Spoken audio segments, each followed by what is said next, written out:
Hello, and thank you for joining me on another episode of the Tech Exec podcast, where we triple your impact per engineer.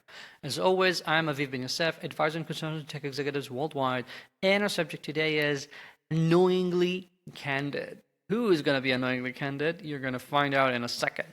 Before that, two things. One, my new book, Capitalizing Your Technology, is now available for pre-order, and you can get freebies if you check it out right now. Link in the show notes.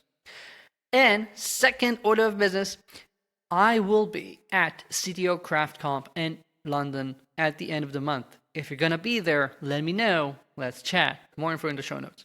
Now, unknowingly candid. This is something that I believe we're not doing enough, and that is allowing ourselves to speak freely, especially with those people where it matters the most. With your boss, with your peers, if you're a founder, with your co-founders, you have to get to a point where you're so candid, where you just speak what's on your mind, that it might seem annoying, it might seem too much, but I'm promising you, it's going to be worth it. So I'm working with a couple of co-founders, and they have this terrific relationship where they fight, they don't think the same a lot of the time, they're very different. However, pretty much every single time when I'm asking one of them, have you told your partner about this? When they tell me something that annoys them or something that they think is wrong, they don't say, oh no, he's not going to understand. They don't shake their heads. You know what they do? They either say, yeah, I'm going to tell him that on our next one-on-one later this week, or they say, yeah, we've talked about it, and actually, da-da-da-da-da. And this is the case for everything there, even the things that seem to be stupidly straightforward. Like, yeah, I know you don't like that I let that person go, but I felt like I had to. And I'm like, did you speak about it? Because if you're thinking, oh, he might be pissed, or he might think that I did that as sort of a politics game. I wanted to have more power in that group or whatever. Speak about it. Say, hey, did you think that I did that because of the wrong reasons?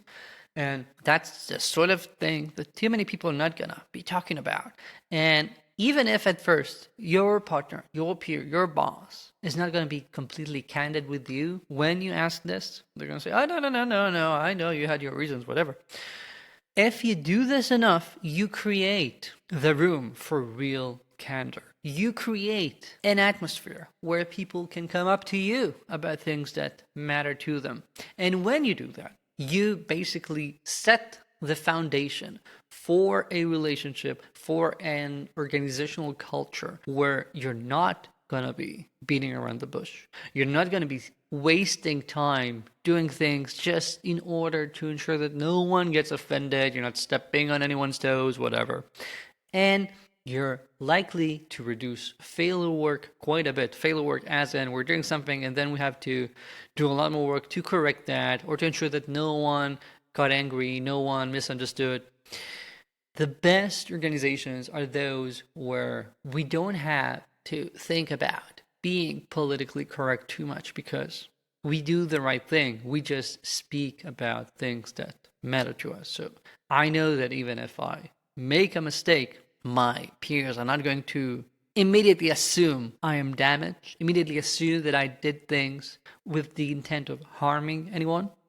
And I can also be sure that it's not going to let me continue being an annoying person in meetings unawares.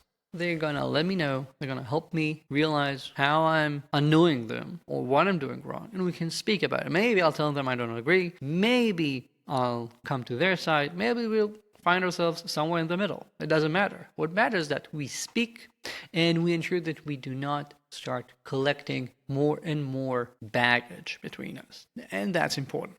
If you want to capitalize your technology, you cannot have all of these buffers. You cannot allow yourself to create an organization that is drowning in failure work.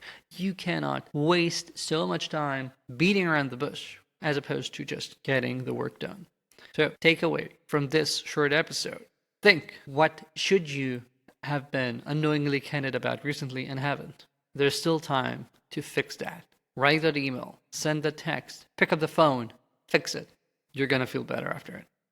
That's it for this week. Thank you for joining me. If you haven't yet, do subscribe to my newsletter. It's the best online newsletter for tech executives. And check out the show notes. I might have some other news about the book. Who knows? Thank you. Talk soon.